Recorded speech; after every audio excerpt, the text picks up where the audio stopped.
Now, despite all the myths that you may have heard, you don't have to do thousands of reps to get great abs. In fact, all three of the exercises that we're going to do today only require about 15 repetitions per set, and the whole workout is only going to take you about 10 minutes to finish.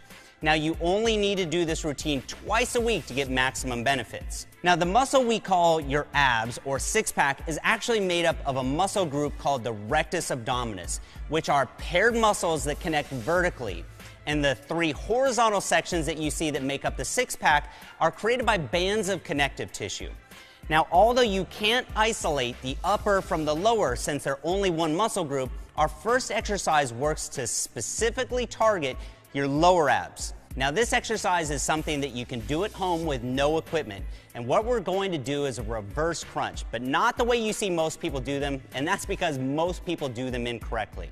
So let's first talk about what not to do in this exercise. The first way here, I'm using all hip flexors, and as you can see, my back is completely flat, which is an indicator that you're getting very little abdominal contraction. You need to get a nice curvature in the lower spine. Now, in the second example, you can see that we're getting good curvature, but we're using the momentum of the legs to swing up and then using gravity and the weight of your legs to pull over. Now, this too is incorrect. So to do this exercise correctly, we're going to eliminate the first part of that motion where it was all hip flexors. So starting with the thighs perpendicular to the floor and a 90-degree bend in the legs, to get maximum contraction, we're going to bring our head up off the floor. Make sure not to pull on the back of your head or neck. And from here, we're going to slowly, in a controlled movement, lift our pelvis off the floor in a reverse crunch motion. Now focus on bringing your knees closer to your head versus up towards the ceiling. Now slowly lower back to the starting position and then repeat. Now notice that the angle at my knee never changes and my legs never go past this vertical position. All of the motion is in tilting my pelvis and getting that curvature in the spine. We're now going to do this for 15 reps. Keep it controlled and strict.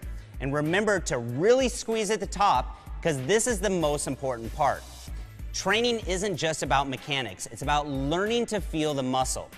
So now we're going to repeat this exercise for 3 total sets, but not back to back. We'll do 1 set and then move on to the next exercise, which to the best of my knowledge doesn't even really have a name.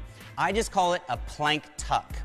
Now this is an exercise that I just made up in my head one day, and I'm not saying that I'm the first to do it, as I'm sure there have been other people that came to the exact same conclusion that I did, which is that the plank may be an effective core stability exercise, but it's not a good abdominal isolation exercise, considering that there's no curvature in the low spine or tilt in the pelvis, meaning you're not fully contracting the muscle.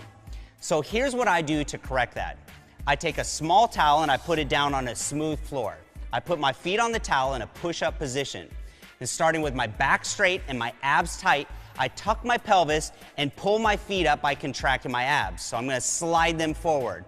Now squeeze your abs at this point and then slide your feet back out to the starting position before repeating. Now as you can see here, we get a nice curvature of the low spine, bringing the lower part of our ribs closer to our pelvis, which are the 2 insertion points of our rectus abdominis. This means we're getting a nice full contraction. Now we're going to do this for 15 reps, and we'll do it for 3 total sets, but not back to back, because from here we're going to jump into our next exercise. Now this next exercise is a crunch, but not done with the standard bad form that I see in most gyms. As I've already described, you need to get that curvature in the spine in order to get a full contraction in the abs.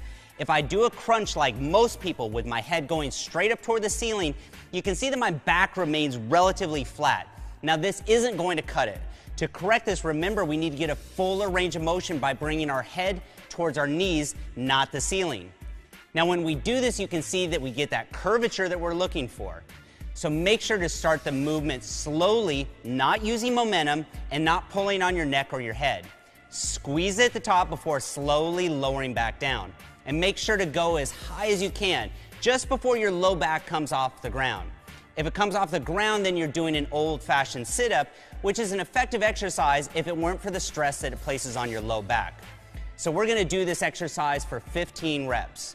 So now at this point, you should have done 15 reps of reverse crunches with no rest, going straight into our plank tuck for 15 reps, and then with no rest, go into our crunches for another 15 reps. So we're gonna rest for about 1 minute and then repeat the whole sequence for one giant tricep. So once you finish your second round, you're gonna do it one more time for a total of 3 rounds.